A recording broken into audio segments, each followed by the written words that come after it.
Simba kuendelea kupata kadi nyekundu katika kila mchezo wa ligi kuu NBC Premier League imekuwa kubwa na imeshindwa kuzimwa hata na story ya Geita Gold kuwa timu ya kwanza kushinda idadi ya magoli mengi zaidi ndani ya ligi ya NBC Premier League. Kwa nini wanasimba wanalalamika sana juu ya video support kuwa inawaonea wao tu kila siku kupata kadi nyekundu katika kila mchezo kwa mchezaji wao mmoja?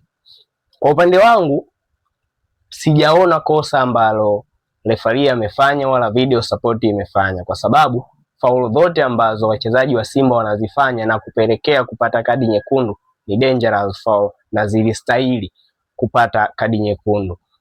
Kitu ambacho naweza nikawasihi wana Simba, benchi la ufundi pamoja na wachezaji, wakae na wachezaji wao kuwaeleza namna ya kuwa na discipline kiwanjani. Lakini sishangai pia hata kwa nini inatokea hivyo.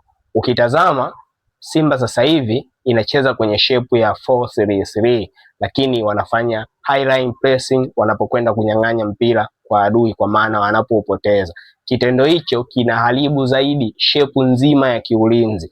Hata kipindi ambacho Mligo anapewa kadi nyekundu kwa faulo aliyoifanya, ameifanya faulo katikati, pembezoni kidogo katikati ya dimba la lile dimba la kuanzia mpira.